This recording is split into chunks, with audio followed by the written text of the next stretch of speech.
Good afternoon. It is the Bulletin Man in the bunker. It is a beautiful day. Hold on a second. I got to turn some lights on so you can see me.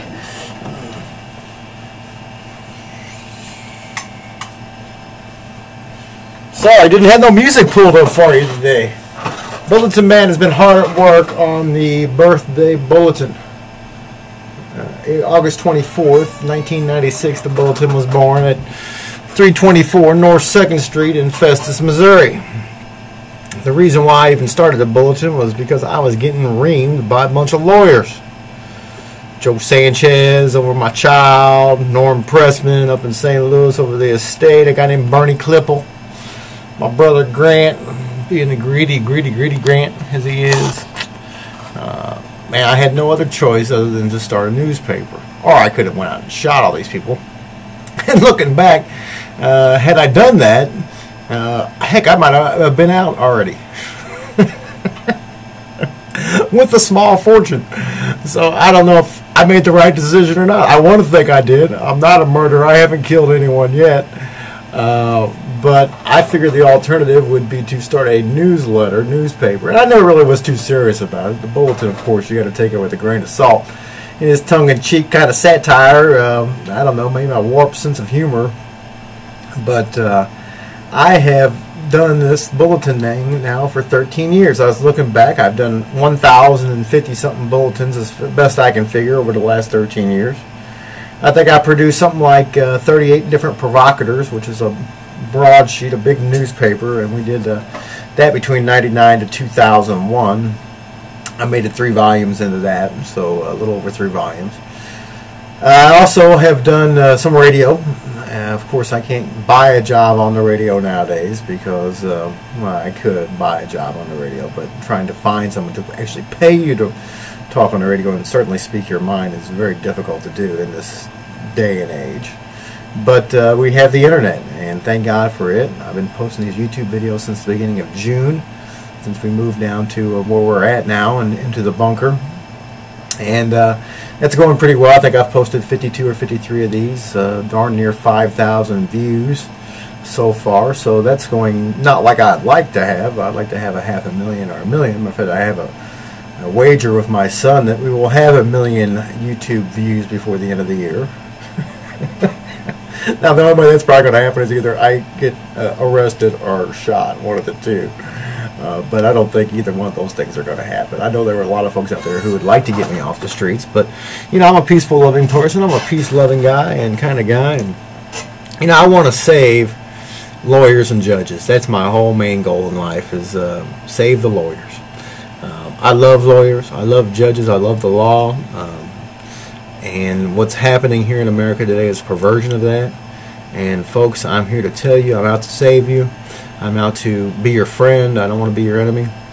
But the people are getting upset and getting pissed off at you, and you can only take from some for so long, and before they're not going to do something about it.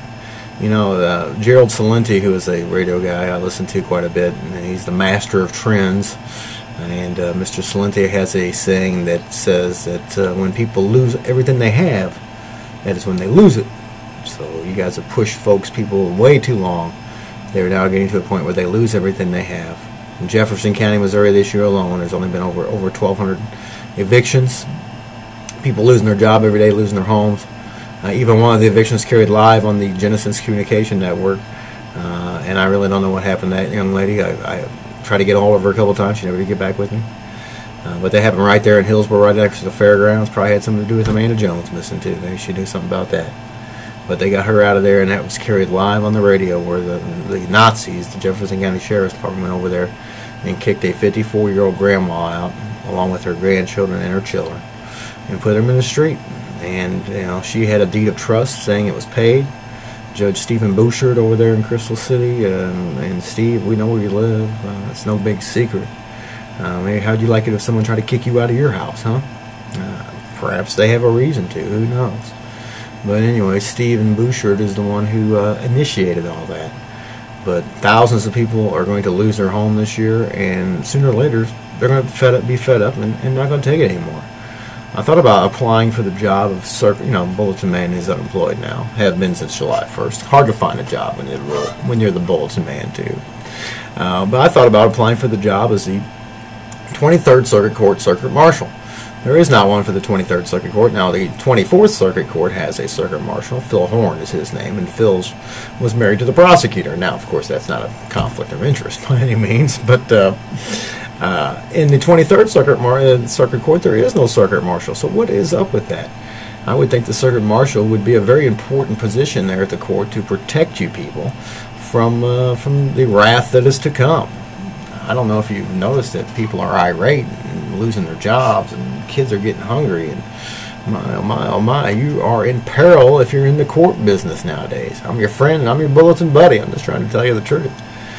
So I'm going to go over there and talk to someone at the court. I don't know who I'd talk to. Gary Kramer certainly won't talk to me. Maybe Ed Williams will. I think Ed is retiring, and I think he is the chief judge over there. So I'm going to make a few phone calls this afternoon and see if I can find out who is actually the chief judge over there, and he would be willing to speak to me about that position. Heck, that position, I'll pay at least 50, 60 grand a year. I could use a job like that. And you know what? I know a lot of folks. I'd be perfect for it. I'd be the perfect inside man there, wouldn't I? Anyway, the new bulletin is being worked on right now. It's a beautiful day, so it's probably not going to get done today. I'm going to go out and try to take advantage of it. But I am working very diligently on it, and should have it to the printer tomorrow, which will be on the street by Monday, Tuesday at the latest, maybe Wednesday. But Monday the 24th is the big 13th birthday of the Bulletin, and perhaps we can all get together and celebrate. So I do appreciate you taking the time to stop by the website, and as always, please remember to tell a friend about the one and only Bulletin Man. See ya.